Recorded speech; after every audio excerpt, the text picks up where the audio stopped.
Let's start with Toks, Olivia. Are we gonna learn more about her this season? Maybe dive deeply into that sister rivalry, maybe? Yes and yes. Yes and yes. Yeah.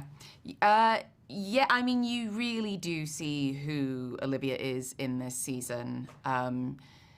She's a dork. She's a nerdy girl who, she's not. I don't think she's been off campus much in her life. I think she's really an academic, and now she's starting to kind of like branch out a little bit and realize that, like, oh, you know, I kind of like boys and they find me attractive, and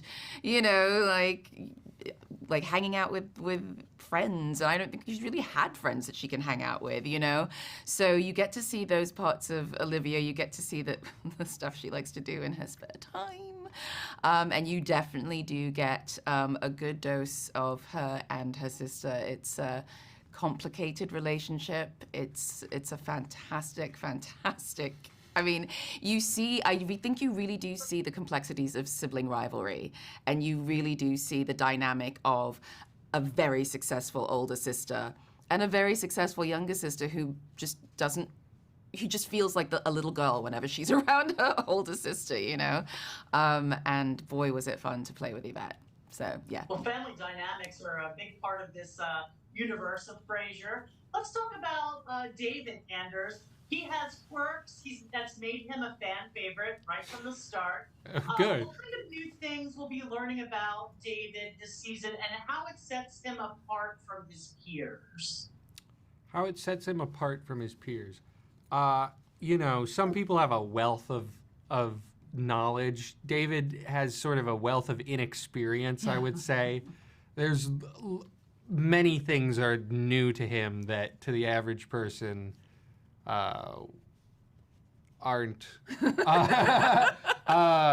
This season he mentions for season 1 he has help learning to ride a bike, and this season he has help practicing swimming. Those are some new opportunities for him.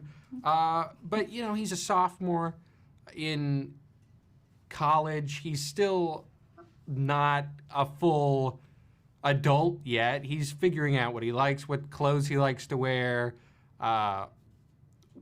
what his interests are. Maybe what's his major? I don't think he's undecided still. He's got to get to work on that. But he's just having a good time. Chunks, what about Olivia and her banter with Moose last season? Do we pick up with them feeling some sort of romantic connection? And maybe it's influencing her to let her hair down a little bit.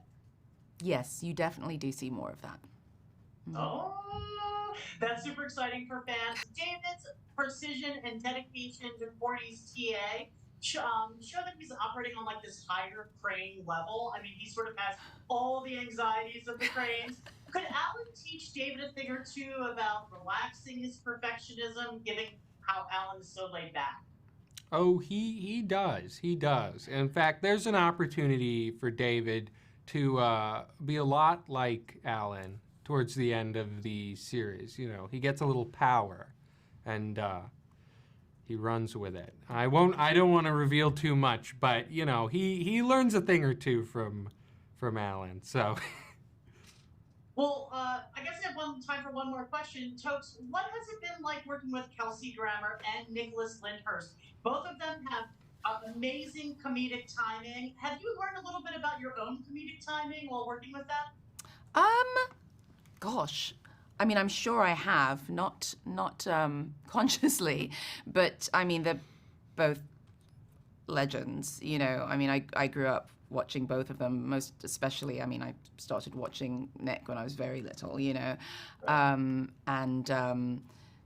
mean, sitting down the first day of table read, I'm looking at James Burrows. I'm thinking, oh my God, James Burrows. Oh my God, James Burrows. And I look to my left and I go, Rodney? Like, I just was like, wait a minute, oh no! Working with both of them is an absolute joy. They're two of the kindest human beings I've ever known. They're two of the most brilliant human beings I've ever known. And they're very, very generous, which, that might be a lesson right there, is that if you want good comedy, you've got to be generous. You have to be a generous actor. You have to work with everyone. And I mean, I don't know. I feel like I'm getting paid to get an education most days. It's pretty wonderful. They're just two very special human beings.